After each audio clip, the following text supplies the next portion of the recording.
ಧರ್ಮ ಹಿಂದೂ ಎಂದು, ಜಾತಿ ವೀರಶೈವ ಲಿಂಗಾಯತ ಎಂದು ಬರೆಸಿ. ಸಮಾಜಕ್ಕೆ ಮುಖಂಡರ ಮನವಿ.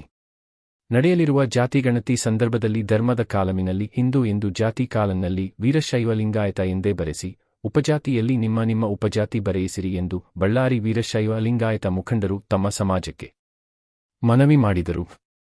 ಸೋಮವಾರ ಪತ್ರಿಕಾಗೋಷ್ಠಿಯಲ್ಲಿ ಮಾತನಾಡಿದ ವೀರಶೈವ ಲಿಂಗಾಯತ ಮುಖಂಡರುಗಳಾದ ಪಲ್ಲೇದ ಪಂಪಾಪತಿ ಕುಡುತಿನಿ, ಕೆ. ಎಂ.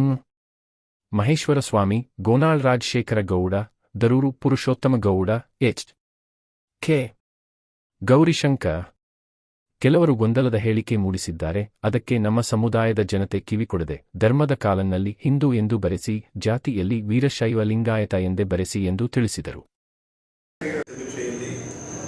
ಇವತ್ತು ಬಳ್ಳಾರಿಯಲ್ಲಿ ಸಮಸ್ತ ವೀರಶೈವ ಸಮಾಜ, ಲಿಂಗಾಯತ ಸಮಾಜದ ಮುಖಂಡರು ಸೇರಿ ಒಂದು ತೀರ್ಮಾನ ತಗೊಂಡಿದ್ದೇವೆ. ಇದಕ್ಕೆ ಆಧಾರ ದಾವಣಗೆರೆ ಪಂಚಪೀಠಾಧೀಶ್ವರ ಜಗದ್ಗುರುಗಳ ತೀರ್ಮಾನ, ಮೊನ್ನೆ ನಡೆದಿರ್ತಕ್ಕಂಥ ಹುಬ್ಬಳ್ಳಿಯ ವೀರಶೈವ ಲಿಂಗಾಯತ ಸಮಾಜದ ಗುರು ವಿರಕ್ತರ ಸಮಾವೇಶದಲ್ಲಿ ಬಂದಿರತಕ್ಕಂಥ ಏಕಾಭಿಪ್ರಾಯದ ಆಧಾರದ ಮೇಲೆ ನಾವೆಲ್ಲರೂ ನಾಳೆ ಗಣತಿ ಕಾರ್ಯದಲ್ಲಿ ವೀರಶೈವ ಲಿಂಗಾಯತರೆಲ್ಲರೂ ಧರ್ಮದ ಕಾಲಂನಲ್ಲಿ ಕಡ್ಡಾಯವಾಗಿ ಹಿಂದೂ ಅಂತ ಬರೆಸಬೇಕು, ಜಾತಿ ಕಾಲಂನಲ್ಲಿ ಕಡ್ಡಾಯವಾಗಿ ವೀರಶೈವ ಲಿಂಗಾಯತ ಅಂತ ಬರೆಸಬೇಕು, ಉಪಜಾತಿ ಕಾಲಂನಲ್ಲಿ ಅವರವರ ಉಪಜಾತಿಯನ್ನು ಬರೆಸಬೇಕು. ಇನ್ನೂ ಏನಾದರೂ ಜಾತಿಗಳು ಇದ್ದರೆ ಸಮಾನಾಂತರ ಪದದ ಅರ್ಥ ಕೊಡುವಂಥ ಒಂದು ಕಾಲಂ ಇದೆ, ಅಲ್ಲಿ ಕೂಡ ಅವರವರ ಜಾತಿ ಬೇರೆ ಬೇರೆ ಹೆಸರಿದ್ದರೆ ಬರೆಸಬೇಕು ಅಂತ ಹೇಳಿ ಇವತ್ತು ವಿನಂತಿ ಮಾಡ್ತಾ ಇದ್ದಾರೆ.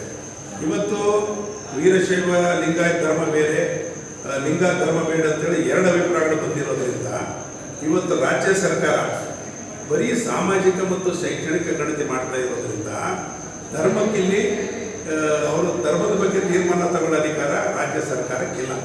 ನೀವು ಏನು ಭರಿಸಿದ್ರು ಕೂಡ ಇತರರನ್ನ ಲೆಕ್ಕಕ್ಕೆ ಹೋಗ್ತದೆ. ಭರಿಸಿದವರಿಗೆ ನಾವು ಭರಿಸಿದ್ದೀವಿ ಅನ್ನುವಂಥ ಸಮಾಧಾನದ ಹೊರತಾಗಿ ನಾವು ಆಟಕ್ಕೂಟ ಲೆಕ್ಕಕ್ಕಿಲ್ಲ ಅಂತೇಳಿ ಧರ್ಮದ ಕಾಲದಲ್ಲಿ ಭರಿಸಬಾರ್ದು. ಇದು ಬರೀ ಗಾಳಿಯಲ್ಲಿ ಕೊಂಡೊಡ್ದಂಗೆ ಆಗ್ತದೆ. ಆದ್ದರಿಂದ ಎಲ್ಲರೂ ನೀವು ಧರ್ಮದ ಕಾಲದಲ್ಲಿ ಹಿಂದೂ ಅಂತ ಬರೆಸ್ರಿ.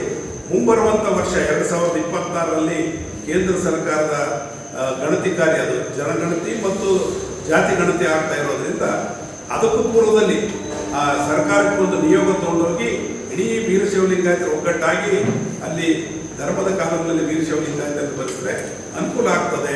ಈ ರೀತಿ ಗೊಂದಲ ಆಗಬಾರ್ದು ಅಂತೇಳಿ ಇವತ್ತು ಈ ಸಭೆಯ ಮೂಲಕ ನಾವು ಇಡೀ ಕರ್ನಾಟಕದ ವೀರಶೈವ ಲಿಂಗಾಯತ ಜನಾಂಗಕ್ಕೆ ವಿನಂತಿ ಮಾಡ್ತಾ ಇದ್ದೇವೆ.